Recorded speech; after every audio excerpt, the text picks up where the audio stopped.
எல்லாருக்கும் வணக்கம். அமெரிக்காவிலிருந்து உங்கள் நெப்போலியன் பேசுகிறேன். இன்றைக்கு ஜூன் 10ஆம் தேதி காலையில் ஒரு அதிர்ச்சி செய்தி எனக்கு வந்தது. என்னுடைய குருநாதர் திரு பாரதிராஜா அவர்கள் இயற்கை எழுதிவிட்டார் அப்படிங்கிறது தான். ரொம்ப நாளாக அவர் உடம்பு சேர்க்காமல் இருந்தார். நான் அடிக்கடி ஜனனிட்ட பேசிக்கிட்டே இருப்பேன். நல்லா இருக்கார் அங்கிள், அப்பா நல்லா இருக்கார் அங்கிள் சொல்லிக்கிட்டே இருப்பான். இந்த செய்தி கேட்டது கூட இது பொய்யா இருக்குமோ, இது ரூமரா இருக்கும். ஏன்னா ஒரு மாதத்துக்கு முன்னாடி கூட இதே மாதிரி ஒரு ரூமர் மாதிரி வந்தது. உடனே ஜனனிக்கு போயிடுச்சுனேன், இல்லை அங்கிள் அதெல்லாம் ஒன்றும் இல்லை அங்கிள், அப்பா நல்லா இருக்காங்க, ஏதோ ஒரு பொருளை கிளப்பிட்டாங்க அப்படின்னாங்க. அதே மாதிரி இதுவும் ஒரு பொருளியாக தான் இருக்கும் அப்படின்னு தான் நினச்சேன். ஜனனிக்கு உடனே ஃபோன் பேசினேன்.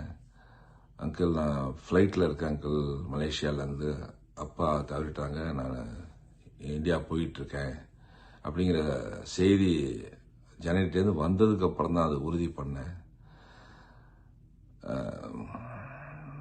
எனக்கு எல்லாமே என்னுடைய குருநாதர் தான். இன்னைக்கு திரைப்படத்துறையில் நான் அந்த அளவுக்கு பேரும் புகழும் வந்துருச்சுன்னா அதுக்கு காரணம் அவர் தான். 1990 முதல் அவரை சந்திச்ச நாள்லேருந்து அவர் என்ன புது நெல் புது நாத்து படத்தில் அறிமுகப்படுத்தினதுலேருந்து 2 ஆண்டுகளுக்கு முன்னாடி என்னுடைய மகன் திருமணத்துக்கு போய் நான் அழைப்புதல் கொடுக்க வரைக்குமே எந்த ஒரு இதுவும் இல்லாமல் அந்த நட்பு அந்த உறவு அப்படியே ரொம்ப பலமாக இருந்துச்சு. இடையில அப்பப்போ டைரக்டர் பல விஷயங்களுக்கு பொது சேவைகள் பண்ணும்போது பொது காரியங்களில் எனக்கு அவருக்கு நிறையா கருத்து வேறுபாடு வரும். நான் ஒன்று சொல்வேன், டைரக்டர் அவனுக்கு என்னடா தெரியும் சும்மாறா அப்படின்பாரு. நிறைய விஷயங்கள் எனக்கு கருத்து வரும். ஆனால் டைரக்டர் என்றைக்குமே நான் விட்டு கொடுக்க மாட்டேன். அதில் இன்றைய வரைக்கும் நான் கடைபிடிச்சு தான் வரேன். என் லைஃப் முழுக்க அவரை நான் மறக்க மாட்டேன். எனக்கு அரசியலில் கலைஞர் அவர்கள் எப்படி குருவோ அதே மாதிரி சினிமாவில் என்னுடைய குருநாதர்னா அது பாரதிராஜா சார் தான். இயக்குனர் இமயம்னு பேர் எடுத்தவர், இயக்குனர் சிகரத்துக்கு நிகராக தமிழ் திரையுலகத்தில் ஆண்டவர்.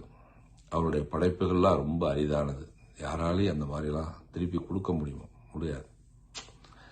அவர் மாதிரி ஒரு நல்ல மனிதனை பார்க்க முடியாது. எத்தனையோ கலைஞர்களை அறிமுகப்படுத்தியிருக்கிறார், என்னை உள்பட. எனக்கு சினிமானா என்னன்னே தெரியாது, நடிப்புனா என்னன்னே தெரியாது. எனக்கு முதல்ல அந்த படத்தில் எனக்கு அறிமுகப்படுத்தி நடிப்பை சொல்லிக் கொடுத்து என்னை வளர்த்து ஆளாக்கியவர். அதுக்கப்புறம் கலைஞர் அவர்களுடைய தலைமையில் என்னுடைய குருநாதர் முன்னிலையில் தான் எனக்கு திருமணம் 1993 நடந்தது. என்னுடைய வாழ்க்கையில் ரொம்ப முக்கியமானவர். என்னுடைய குடும்பத்தில் ஒருத்தராக தான் அவர் நான் நினைக்கிறோம். எங்கள் வீட்டில் இந்த செய்தி கேட்டு யாராலையுமே நம்ப முடியல. நேற்று நைட்டு முழுக்க நான் தொலைக்காட்சியில் பார்த்துக்கிட்டே இருந்தேன். எல்லாரும் பண்ணாங்க. நைட்டு முழுக்க எனக்கு தூக்கம் இல்லை. இப்போ காலையில் எப்படியாவது எந்திரிச்ச உடனே பேசிடலாம் அப்படின்னு இப்போ பேசும்போது இப்பயுமே தேனிக்கு கொண்டு போகிறதா செய்தி கேள்விப்பட்டேன். அமெரிக்காவில் இருந்து 2 ஆண்டு காலமாக இந்தியாவுக்கு வர முடியாத சூழ்நிலை இருக்கிறேன். இல்லாட்டி நான் முதல் ஆளாக நாங்கள் நிற்பேன். என்னுடைய குருநாதருடைய அவருடைய பேரும் புகழும் என்றென்றைக்கும் இருக்கும். என்னை புதுநூல் புவனத்தில் அறிமுகப்படுத்தினதுக்கப்புறம் நாடோடி தென்றல், கேப்டன் மகள், கிழக்கு சீமையில் 4 படங்கள் நான் நடிச்சிருக்கேன். அதுக்கப்புறம் கருத்தமாலே நடிக்க வச்சாரு. அப்போ நான் சிவிலப்பேரி பாண்டிங்கிற படத்தில் நான் நடிச்சுக்கிட்டு இருந்தனால ஒரு ஹீரோ நடிக்கும்போது ஒரு சின்ன கதாபாத்திரம் வேண்டாம் அப்படின்னு சொல்லிட்டு நடிக்க எடுத்துட்டு அதுக்கப்புறம் வேணான்னு சொல்லி அனுப்பிச்சாரு. அதே மாதிரி சிறகுகள் முறிவதுன்னு ஒரு படம் 50 நாள் படப்பிடிப்பு நடந்தது முட்டத்தில். அந்த படமும் பெப்சி படைப்பாளி சண்டையினால அந்த படம் நின்று போச்சு. இந்த மாதிரி கிட்டத்தட்ட அவருடைய படைப்பில் 6 படங்கள் நான் நடிச்சிருக்கேன். ஆனால் வெளிவந்தது எனக்கு 4 படங்கள் தான். ஆனால் அது காலத்தால் அழிக்க முடியாத படங்கள்லாம் எனக்கு அமைஞ்சது. என்னுடைய குருநாதரை இப்போ ஒரு 3 மாதத்துக்கு முன்னாடி எனக்கு பேசினார்.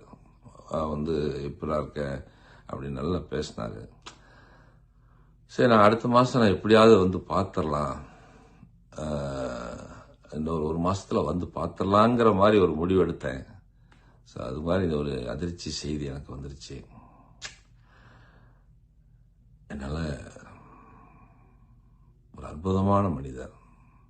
திரையுலகம் நமக்கு மிகப்பெரிய இழப்பை சந்திச்சுட்டு இருக்கு.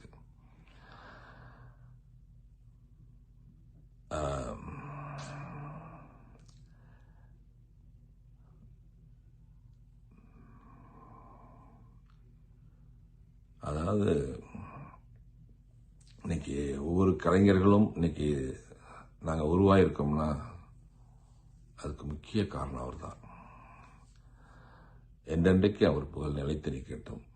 எங்கள் குடும்பம் சார்பாக அவருக்கு நாங்கள் கண்ணீர் அஞ்சலி செலுத்துகிறோம்.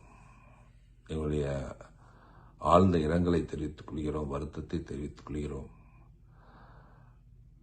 அவருடைய குடும்பத்தாருக்கும் உற்றார் உறவினர்களுக்கும் நண்பர்களுக்கும் கோடானு கோடி உலகெங்கும் வாழும் கோடானு கோடி ரசிகர்களுக்கும் எங்களுடைய ஆழ்ந்த இரங்கலை தெரிவித்துக் கொள்கிறோம்.